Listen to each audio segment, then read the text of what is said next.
Congress party ఆఫీసులో ఏదైతే ఉన్నారో బాధ్యతలు తీసుకున్నారని చెప్పవచ్చు. అనంతపూర్ పార్లమెంట్ సమన్వయకర్తగా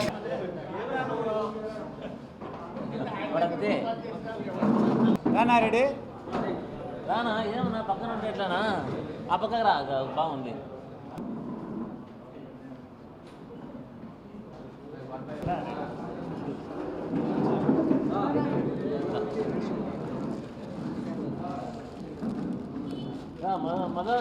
వారి సమక్షంలో ఈ కార్యక్రమాన్ని సమావేశాన్ని ఏర్పాటు చేసుకోవడం జరిగింది. మరి ఈరోజు ముఖ్యంగా నన్ను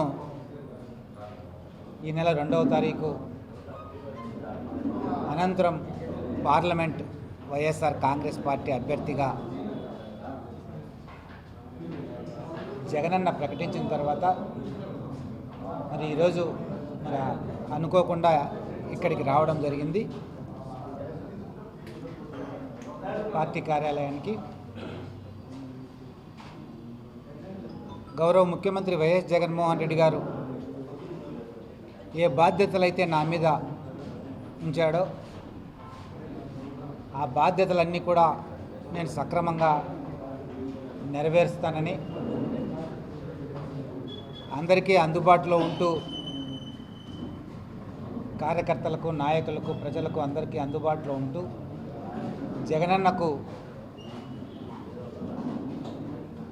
వైఎస్ఆర్ కాంగ్రెస్ పార్టీకి మంచి పేరు తీసుకొస్తానని ఈ సందర్భంగా తెలియజేసుకుంటూ, మరి రాష్ట్రంలో ఉన్నటువంటి 175 అసెంబ్లీ నియోజకవర్గాలు అలాగే 25 పార్లమెంటు స్థానాలు గెలవాలనేది జగనన్న లక్ష్యం. ఆ లక్ష్యం దిశగా మేమందరం కూడా వైఎస్ఆర్ కాంగ్రెస్ పార్టీ శ్రేణులందరూ కూడా పనిచేస్తాం.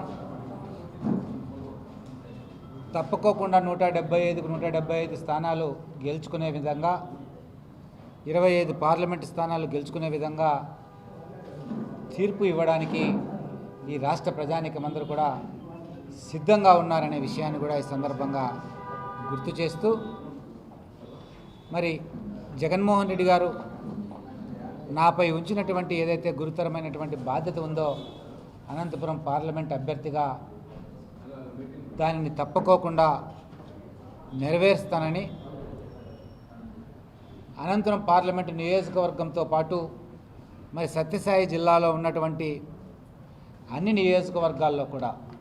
వైఎస్ఆర్ కాంగ్రెస్ పార్టీ విజయానికి కృషి చేస్తానని, మరి వైఎస్ఆర్ కాంగ్రెస్ పార్టీ స్థాపించిన తర్వాత మరి 2019 వరకు కూడా ఉమ్మడి అనంతపురం జిల్లా అధ్యక్షుడిగా పనిచేయడం వల్ల, వైఎస్ఆర్ కాంగ్రెస్ పార్టీ అధ్యక్షుడిగా పనిచేయడం వల్ల మరి ప్రతి నియోజకవర్గంలో కూడా కార్యకర్తలతో కానీ, నాయకులతో కానీ, ప్రజలతో కానీ ప్రత్యక్షమైనటువంటి సంబంధ బాంధవ్యాలు ఉన్నాయి. తప్పుకోకుండా వారందరినీ కూడా కలుపుకొని వారందరి సూచనలు, సలహాల మేరకు భవిష్యత్తులో నడుచుకుంటానని, ఈ అనంతపురం జిల్లాలో ఉన్నటువంటి పార్లమెంటు పరిధిలో ఉన్నటువంటి అన్ని సెగ్మెంట్లో కూడా వైఎస్ఆర్ కాంగ్రెస్ పార్టీ విజయానికి పార్టీ శ్రేణులందరూ కూడా పనిచేయాలని ఈ సందర్భంగా పిలుపునిస్తూ, మరి అలాగే రేపటి రోజున గురవకొండ నియోజకవర్గం కేంద్రంలో సామాజిక సాధికార బస్సు యాత్ర జరగబోతుంది. రేపు జరగబోయే సామాజిక సాధికార బస్సు యాత్రని విజయవంతం చేయాలని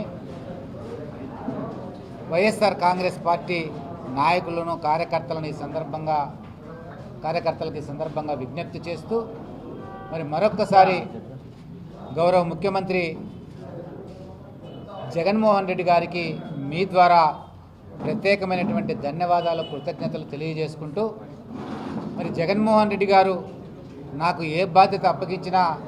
ఆ బాధ్యతను ఒక క్రమశిక్షణ కలిగినటువంటి కార్యకర్తగా నిర్వర్తించడానికి నేను సిద్ధంగా ఉన్నాను. మరి అలాగే వైఎస్ఆర్ కాంగ్రెస్ పార్టీ విజయానికి అందరూ కూడా కృషి చేయాలని తోడ్పడాలని వైఎస్ఆర్ కాంగ్రెస్ పార్టీ నాయకులకు కార్యకర్తలకు ప్రత్యేకంగా విజ్ఞప్తి చేస్తూ మరి భవిష్యత్తులో 2024 మార్చి ఏప్రిల్లో జరగబోయే ఎన్నికల్లో తప్పకోకుండా వైఎస్ఆర్ కాంగ్రెస్ పార్టీ ప్రభుత్వం ఏర్పడుతుంది, జగనన్న ప్రభుత్వం ఏర్పడుతుంది. మరో 5 ఏళ్ల పాటు ఈ రాష్ట్రం సంక్షేమ రాష్ట్రంగా, ఈ రాష్ట్రం అన్ని రంగాలలో కూడా అభివృద్ధి చెందేదానికి అవకాశం ఉంటుందని కూడా ఈ సందర్భంగా తెలియజేసుకుంటూ మరి అనంతపురం నియోజకవర్గం పార్లమెంటు నియోజకవర్గ పరిధిలో ఉన్నటువంటి మరి నాయకులకు, కార్యకర్తలకు, ఎమ్మెల్యేలకు, జెడ్పీటీసీలకు, ఎంపీపీలకు, సర్పంచులకు, మరి అలాగే ఎంపీపీలకు, మరి ప్రతి కార్యకర్తకు, సింగిల్ విండో ప్రెసిడెంట్లకు, మరి కార్పొరేషన్ చైర్మన్లకు, ఇక్కడ ఉన్నటువంటి మేయర్లకు అందరికి కూడా పేరు పేరున అందరికి కూడా విజ్ఞప్తి చేస్తున్నాను. మనమందరం కూడా కలిసికట్టుగా పనిచేసి అనంతరం పార్లమెంటు పరిధిలో ఉన్నటువంటి 7 నియోజకవర్గాలను కూడా అత్యధిక మెజార్టీతో గెలిపించుకొని అలాగే అనంతరం పార్లమెంటు లోక్సభ అభ్యర్థి అయినటువంటి నన్ను కూడా మీ అందరూ కూడా మంచి మెజార్టీతో గెలిపించాలని ప్రార్థిస్తూ సెలవు తీసుకుంటున్నాను.